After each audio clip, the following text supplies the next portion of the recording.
Hi, welcome to my No BS channel.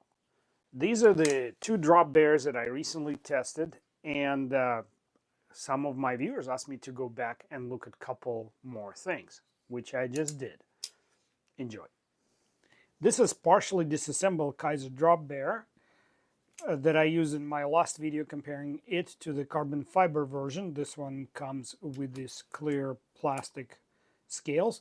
The reason I took the scales off is to characterize the clutch lock, which is what Kizer calls their version of crossbar lock, which in turn has 6 adjustment holes for the spring tension. This is the trigger gauge that I'm using for the experiment here, and it's a 50 Newton type. I'm going to measure the force required to move the crossbar to the line that I drew on the frame there. On this side, I'm going to measure it in pounds. And the reason I'm doing it, because I'm not even sure which setting is supposed to be tighter. And the common belief is that the closer you get to the crossbar, the tighter is the spring. We'll test this theory right here, right now. Sorry if it's confusing to anybody. I'm just trying to be inclusive of my viewers in the countries that use metric system. Measuring the actual forces will tell us if it's a gimmick feature or a true adjustment. What I'm doing here, I'm going to measure 3 times on each side, get the average, throw it on the screen for you here. And I got pretty consistent reading. What I'm doing next is moving the omega springs to the tightest setting, or at least I think it's the tightest setting, which is nearest to the crossbar. All right, let's see what we got now. I think I pushed a little farther than I intended, so I got to redo this trial. So starting now. And the reason I'm doing all this is because some of my viewers thought that my knife was set up at some softer setting. If I recall, the best I can do is to say I think it was on the second to the tightest setting, not on the tightest one. Oh shoot, I did it again. I have to redo this one. I pushed it a little bit too far. Where was I? Oh yeah, the spring feels much more pre-compressed, so stronger at this setting. And here the averages on the screen coming up right now. So 6 holes give me 5 settings, each at 3 ounces increase or decrease, depends which way you're going. Not much of an adjustment if you ask me, but some of you may disagree. More of a gimmick than a practical adjustment if you ask me. Another sentiment expressed in the comments under the original video was that Kizer provides 2 sets of springs. One of them has higher spring coefficient or will be tighter than the first one. And this is a theory that I'm going to prove here. Here I am unsealing that baggie that they came in. And I will remove the original springs that were on the knife and maybe have been cycled, close to 100 cycles now.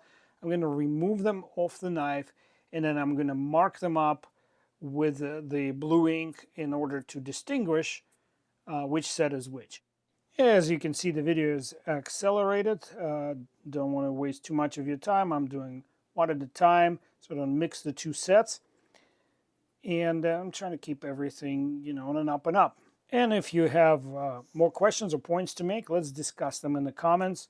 I'm always looking forward.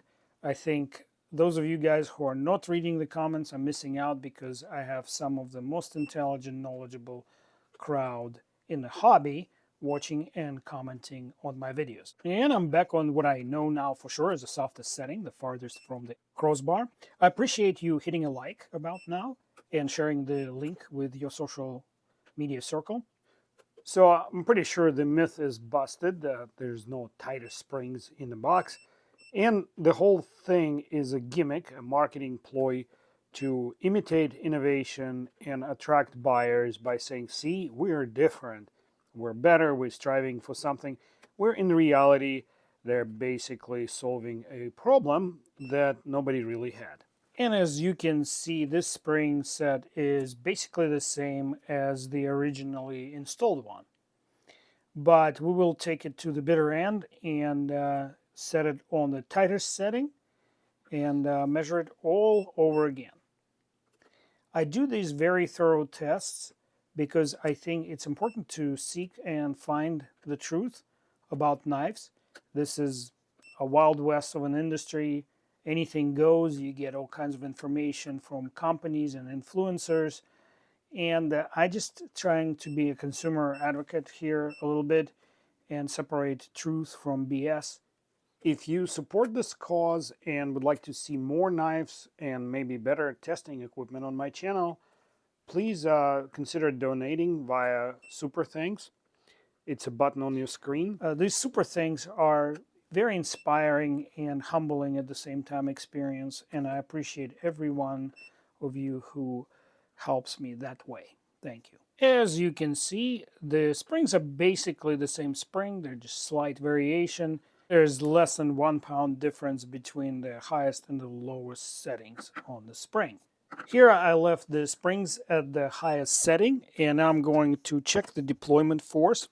To remind you, the ideal force is between 1.2 and maybe 4 pounds. And in this case, the higher is the force, the snappier the knife will feel, which is a good thing, because a snappy opening gives you that feeling of a premium knife in hand. But as you can see, adjustment to the last possible setting didn't move the needle, so no change in the knife's EDC score. Another ask from my viewers from the original video was to test the second Drop Bear on the Hype Smasher, which is what I'm doing here. I'm setting it up. And here's a bird's eye view of the clamping system that I have. As you can see, it's a woodworking clamp, which is adjusted to grip the handle but not squeeze it, because I don't want it to impact the function of the lock. And what appears to you as rubber hoses between which the knife sits is actually steel rods encapsulated in a rubber hose. As usual, I'm verifying the distance from the pivot to the ram strike area. Usually it's 2¼ inches.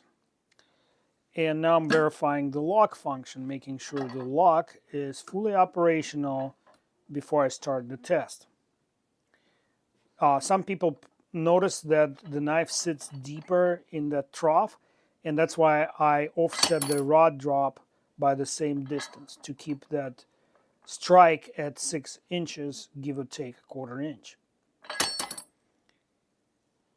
So the rod weighs 2½ pounds over 6 inches. You can do your own calculations. Pretty immense force here, but not unrealistic. This knife passes, and I actually was expecting it will fail as the other one did. So now I have a puzzle on my hand. Do it one more time.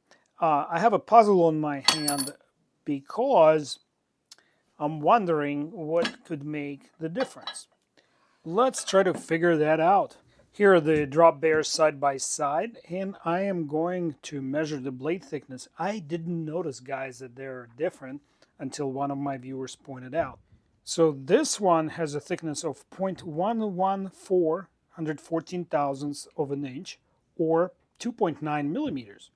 The other one has a thickness of 110 thousandths of an inch, or 2.5 millimeters. To remind you, this is what the engagement surface between the crossbar and the blade's tang looked like under the microscope on the second or clear-handled Drop Bear. See the scratches, and they're less pronounced than the ones that I found on the other version. And speaking of the other version, let's put it through the same test again, because I have a little bit of a surprise for you in store here. Before we do, though, let's check out the functionality of the number 2.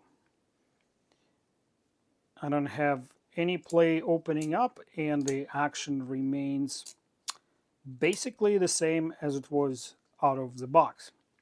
So clearly this knife would score 2 points higher, one for extra hardness and one for surviving the Hype Smasher test in my previous testing. Why am I prepping the number 1 Drop Bear for the Hype Smasher test? Like I said, it's a surprise, so you just have to wait and see. Okay, I can tell you, I fixed the problem. But let me just show you that I'm not kidding here. Ready, set. It is holding. One more. I will show you the result of what I did here in a minute. I'll tell you how I did it. If I get enough requests, I'll do the video on how to do it using my other drop bear. And all you have to do is write a comment. If I get a significant number of comments like that, I'll definitely film that. That said, if your drop bear unlocks on a spine whack, it may be easier to contact Kizer's customer service. Several people mentioned in the comments that when they did, Kizer simply replaced the knife.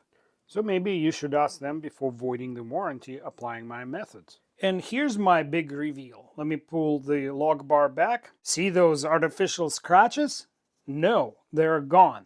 What you see instead are my grinding marks because I used a square rig and my diamond sharpening plates to remove these artificial striations that Kizer obviously put there to eliminate, most likely, the lock stick.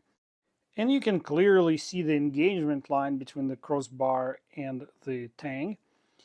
Also, the surface is a few microns lower now, which means the spring has more chance to unfurl by just a little bit, creating a little more force on the crossbar. I sincerely hope that someone at Kizer will watch this video and realize that quick fixes are not the way to go for a reputable brand. So, what do I think about Kizer Drop Bear? It's a good-looking knife, ergonomic. Obviously, I only tested 2 variations. There's like a gazillion of them out there. The knife is still growing in popularity, so they keep pumping out more and more variations with different finishes, etc. And if anything I learned is that Kizer products, even in the same product line, their variations should be looked at as completely different knives. These 2 knives perform differently. I wouldn't say completely, but, you know, significant differences in the performance. And since it's not possible for me to test every variation, I'm just going to leave it at that. This knife would have scored 15.1 on my EDC meter, bringing it up a couple notches, but it would not have pushed this knife into the top 5.